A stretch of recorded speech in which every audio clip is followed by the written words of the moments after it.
And mate, that's just red. When you look at the entire colour wheel, it gets even worse. For example, right, this colour here is called Friendship. This colour here is called Law and Surprise. This colour is called Hugs and Kisses. This one here is called Potentially Purple, so the wankers themselves don't even know. This one's called Anonymous, another one they don't know. This one's Dream I Can Fly. Yeah, bear with me, we're still going.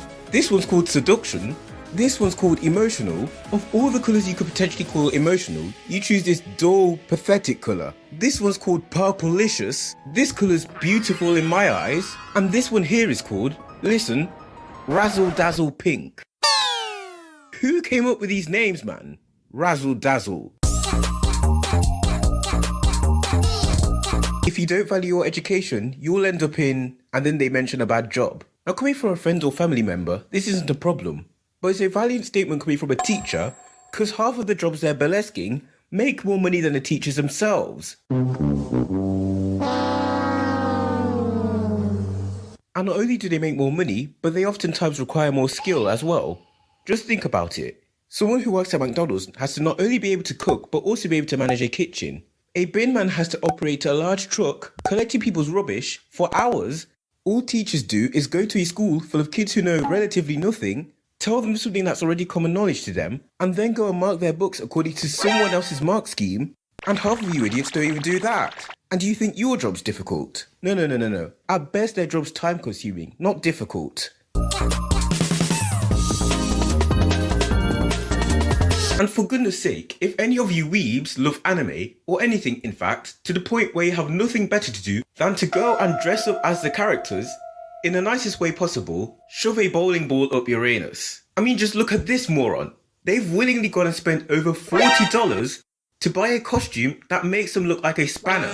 Again, over $40. That's about 29 quid. They've willingly traded 38 packets of plantain chips to look like a wang stain. If you want to show your appreciation for an anime, there are so many better ways to do it. Like for example, learning to draw the characters, or even maybe a mini animation. That way, not only are you showing your appreciation for the anime, but you're also learning a skill that can benefit you. Like, what do you gain from this? That isn't a rhetorical question, by the way. I genuinely want to know what was going through this drug addict's head that made him like, you look like you've lost the plot, mate.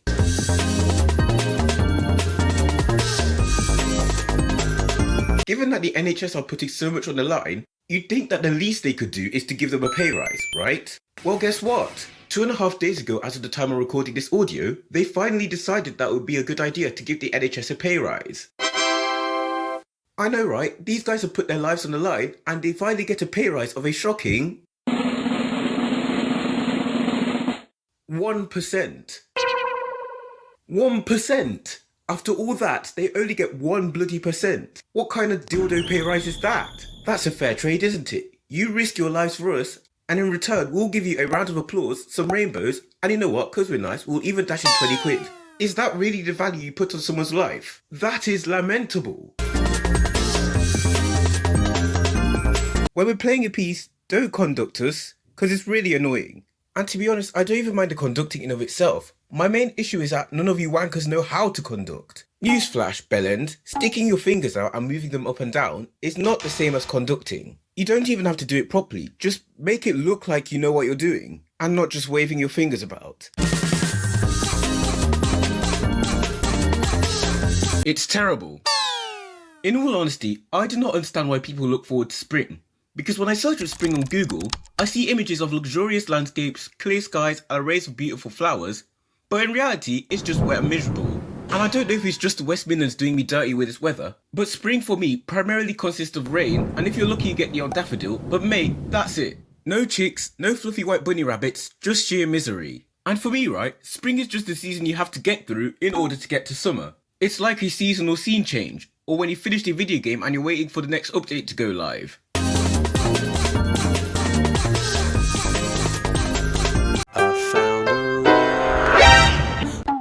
Did they just... Oh. Honey, I see you're playing the piano again. You're just like your mother. No rhythm. I don't know, it sounds more like an intonation problem than a rhythm problem. But whatever, let's just keep going. You're just like your mother. No rhythm. Maybe you should try something else? Really? You? Piano? Okay, sure. Listen, I can see the message they're going for, But when I think about it, I question how applicable this actually is in context of a musical instrument. Many parents would do anything to get their child to learn a musical instrument. If your own family would rather have you posting half-naked pictures of yourself than play a musical instrument, then you must have a terrible history with music. And also, if this is the type of mistake you're making, then you definitely shouldn't be playing piano.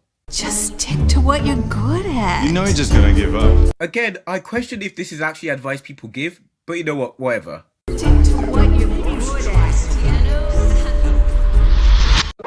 Whoa, an app that boosts self-esteem. Well, if that's legit, they may as well have not bothered with the piano part, mate. I would happily pay real money for that alone.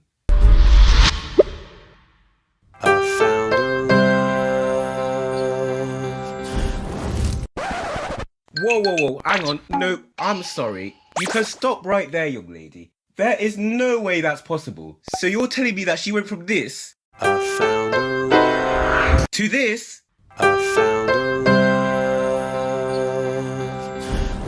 just because she believed in herself? Man, I'm telling you, the actual app has nothing to do with it. It was purely because of the inspirational message. You see what I mean? Maybe Yu-Gi-Oh! Isn't complete fiction after all. And when someone gets marked down for not showing their working out, the teachers always say things like, well, we have to make sure you don't cheat. And listen, in the classroom, I can see where they're coming from. But when it comes to the actual exam, it makes no sense to me. What do you expect us to cheat off? When I did my mocks, you had to put all your belongings in your bag and then put your bag in a room. When you leave the room, they scan you with metal detectors to make sure you don't have your phone or anything. When you enter the exam room, if they see you with anything, they'll scrutinize you for it. You literally can't even bring your own pen. Even if you accidentally bring your exam timetable, they'll pick you up on it. You can't talk, you can't turn around at all. Even if there's a loud noise at the back of the exam board and you turn around to look at it, they won't fail to remind you that it's an offence. And not to mention, the tables are at least a metre apart and the adjudicators are constantly walking around, so you can't copy off your mate. So given that there's all these means of security to make sure we don't cheat, how do you expect us to cheat?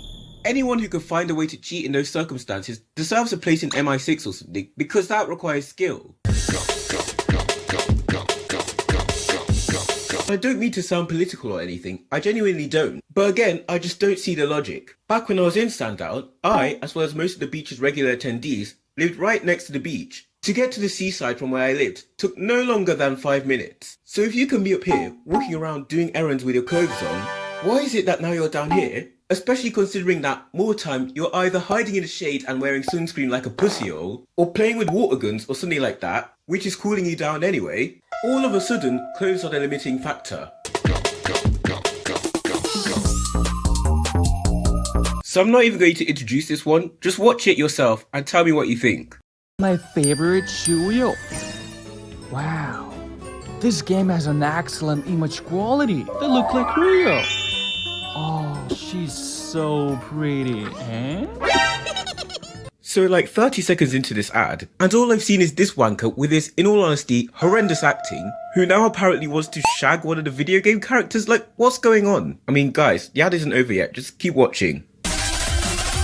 Eh? Let me touch your hands. Oh, sorry, my bad. It seems like him wanting to pork an amalgam of pixels was just a joke, so I guess I'm the pillock in this scenario. She's shy. So lovely. Look, our intimacy increased. This game is really cool. So in conclusion, right? If this advert is legit, the one commendable thing about this app is that the characters look so good that you want to shag them. You lot, I'm actually too tired for this. Let's just move on.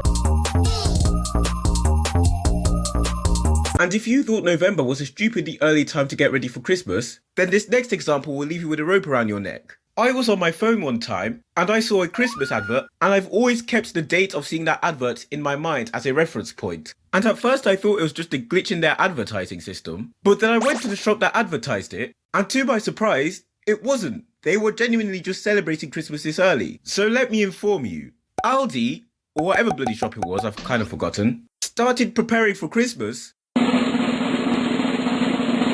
on the 7th of September. The 7th of September. Not December, not November, not even October. Early September. That's well over a quarter of the year before. We're still in summer, for goodness sake. Do you not see how premature that is? I mean, surely, if 3 months away from Christmas works in the endothermic direction, then mate, why not go in the exothermic direction too? So in that case, December up until early April may as well be Christmas too. And goodness me, if most of the year is Christmas, why stop there? Why not have the whole year be Christmas?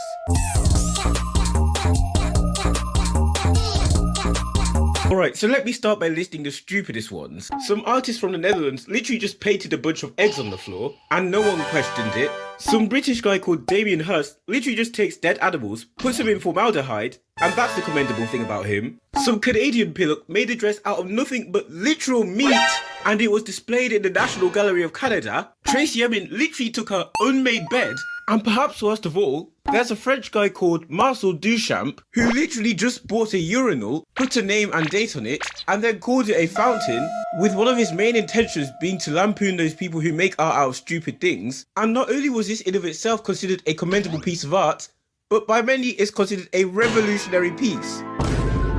I'm sorry, what? A revolutionary piece? What's revolutionary about it? Again, this was made specifically to make fun of those people who considered everything to be art. So ostensibly, the guys who considered this art had two options. They either accept that the guy has a point, or just force him to participate in the system.